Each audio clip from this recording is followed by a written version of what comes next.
दूसरा अध्याय, पृषद्र आदि मनु के 5 पुत्रों का वंश। श्री सुखदेव जी कहते हैं, परीक्षित, इस प्रकार जब सुद्धुम्न तपस्या करने के लिए वन में चले गए, तब वैवस्वत मनु ने पुत्र की कामना से यमुना के तट पर 100 वर्ष तक तपस्या की। इसके बाद उन्होंने संतान के लिए सर्वशक्तिमान भगवान श्री हरि की आराधना की और अपने ही समान 10 पुत्र प्राप्त किए, जिनमें सबसे बड़े इक्ष्वाकु थे। उन मनु पुत्रों में से एक का नाम था पृषद्र। गुरु वशिष्ठ जी ने उसे गायों की रक्षा के लिए नियुक्त कर रखा था, अतः वो रात्रि के समय बड़ी सावधानी से विरासन में बैठा रहता था और गायों की रक्षा करता था। एक दिन रात में वर्षा हो रही थी। उस समय गायों के झुंड में एक बाघ घुस आया। उससे डर कर सोई हुई गौएं जाग उठी। वे गौशाला में ही इधर उधर भागने लगी। बलवान बाघ ने एक गाय को पकड़ लिया। वो अत्यंत भयभीत होकर चिल्लाने लगी। उसका क्रंदन सुनकर पृषद्र गाय के पास दौड़ आया। एक तो रात का समय और दूसरे घनघोर घटाओं से आच्छादित होने के कारण तारे भी नहीं दिखते थे। उसने हाथ में तलवार उठाकर अनजान में ही बड़े वेग से गाय का सिर काट दिया। वो समझ रहा था कि यही बाघ है। तलवार की नोक से बाघ का भी कान कट गया। वो अत्यंत भयभीत होकर रास्ते में खून गिराता हुआ वहां से निकल भागा। शत्रु दमन पृषद्र ने यह समझा कि बाघ मर गया, परंतु रात बीतने पर उसने देखा कि मैंने तो गाय को ही मार डाला। इससे तो बड़ा दुख हुआ। यद्यपि पृषद्र ने जानबूझकर अपराध नहीं किया था, फिर भी कुल पुरोहित वशिष्ठ जी ने उसे शाप दिया कि तुम इस कर्म से क्षत्रिय नहीं रहोगे, जाओ शूद्र हो जाओ। पृषद्र ने अपने गुरुदेव का यह शाप अंजलि में बांधकर स्वीकार किया और इसके बाद सदा के लिए मुनियों को प्रिय लगने वाले नैष्टिक ब्रह्मचर्य व्रत को धारण किया। वो समस्त प्राणियों का अहेतुक हितैषी एवं सबके प्रति समान भाव से युक्त होकर भक्ति के द्वारा परम विशुद्ध सर्वात्मा भगवान वासुदेव का अनन्य प्रेमी हो गया।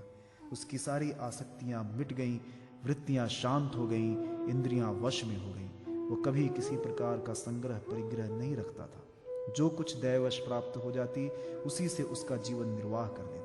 वो आत्मज्ञान से संतुष्ट एवं अपने चित्त को परमात्मा में स्थित करके प्रायः समाधिस्थ रहता था।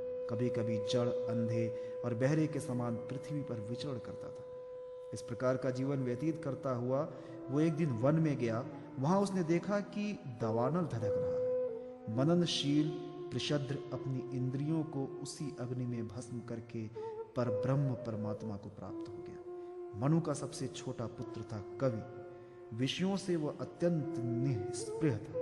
वह राज्य छोड़कर अपने बंधुओं के साथ वन में चला गया और अपने हृदय में स्वयं प्रकाश परमात्मा को विराजमान कर किशोर अवस्था में ही परम पद को प्राप्त हो गया। मनुपुत्र करुष से कारुष नामक क्षत्रिय उत्पन्न हुए। वे बड़े ही ब्राह्मण भक्त, धर्म प्रेमी और उत्तरापथ के रक्षक थे। धृष्ट के धाष्ट नामक क्षत्रिय हुए। अंत में वे इस शरीर से ही ब्राह्मण बन गए। नृग का पुत्र हुआ सुमति, उसका पुत्र भूत ज्योति और भूत ज्योति का पुत्र वसु था। वसु का पुत्र प्रतीक और प्रतीक का पुत्र ओघवान। ओघवान के पुत्र का नाम भी ओघवान ही था। उसके एक ओघवती नामक की कन्या भी थी, जिसका विवाह सुदर्शन से हुआ। मनुपुत्र नरिष्यंत से चित्रसेन, उससे त्रिष्य, त्रिष्य से मिठवान, मिढ़वान से कूर्च और उससे इंद्रसेन की उत्पत्ति हुई। इंद्रसेन से वितिहोत्र, उससे सत्यश्रवा, सत्यश्रवा से रुश्रवा और उससे देवदत्त की उत्पत्ति हुई। देवदत्त के अग्निवेश नामक पुत्र हुए, जो स्वयं अग्निदेव ही थे। आगे चलकर वे ही कानिन और महर्षि जातु कन्यर के नाम से विख्यात हुए। परीक्षित, ब्राह्मणों का अग्निवेश्यायन गोत्र उन्हीं से चला है। इस प्रकार नरिष्यंत के वंश का मैंने वर्णन किया। अब दिष्ट का वंश सुनो। दिष्ट के पुत्र का नाम था नाभाग। ये उस नाभाग से अलग है जिसका मैं आगे वर्णन करूंगा। वो अपने कर्म के कारण वैश्य हो गया। उसका पुत्र हुआ भलंदन और उसका वत्स प्रीति। वत्स प्रीति का प्रांशु और प्रांशु का पुत्र हुआ प्रमति। प्रमति के खनित्र, खनित्र के चाक्षुष और उनके विविंशति। विविंशति के पुत्र रंभ और रंभ के पुत्र खनिनेत्र दोनों ही परम धार्मिक हुए। उनके पुत्र करंधम और करंधम के अविक्षित। महाराज परीक्षित अविक्षित के पुत्र मरुत चक्रवर्ती राजा हुए।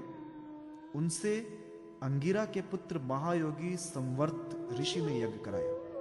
मरुत का यज्ञ जैसा हुआ वैसा और किसी का नहीं हुआ। ये यज्ञ के समस्त छोटे बड़े पात्र अत्यंत सुंदर और सोने के बने हुए थे। उस यज्ञ में इंद्र सोम पान करके मतवाले हो गए थे और दक्षिणाओं से ब्राह्मण तृप्त हो गए थे। उसमें परसने वाले थे मरुदगण और विश्वदेव सभासद थे। मरुत के पुत्र का नाम था दम। दम से राज्यवर्धन, उससे सुधृति और सुधृति से नर नामक पुत्र की उत्पत्ति हुई। नर से केवल, केवल से बंधुमान, बंधुमान से वेगवान, वेगवान से बंधु और बंधु से राजा तृणबिंदु का जन्म हुआ। तृणबिंदु आदर्श गुणों के भंडार थे। अप्सराओं में श्रेष्ठ अलम्बुषा देवी ने उनको वरण किया, जिससे उनके कई पुत्र और इड़विड़ा नाम की एक कन्या उत्पन्न हुई। मुनिवर विश्रवा ने अपने योगेश्वर पिता पुलस्त्यजी से उत्तम विद्या प्राप्त करके इड़विड़ा के गर्भ से लोकपाल कुबेर को पुत्र के रूप में प्राप्त किया। महाराज तृणबिंदु के अपनी धर्म पत्नी से 3 पुत्र हुए, विशाल, शून्यबंधु और धूम्रकेतु। उनमें से राजा विशाल वंशधर हुए और उन्होंने वैशाली नाम की नगरी बसाई। विशाल से हेमचंद्र, हेमचंद्र से धूम्राक्ष, धूम्राक्ष से संयम और संयम से 2 पुत्र हुए, कृशाश्व और देवज। कृशाश्व के पुत्र का नाम था सोमदत्त। उसने अश्वमेघ यज्ञों के द्वारा यज्ञपति भगवान की आराधना की और योगेश्वर संतों का आश्रय लेकर उत्तम गति प्राप्त की। सोमदत्त का पुत्र हुआ सुमति और सुमति से जन्मेजय। ये सब तृणबिंदु की कीर्ति को बढ़ाने वाले विशाल वंशी राजा।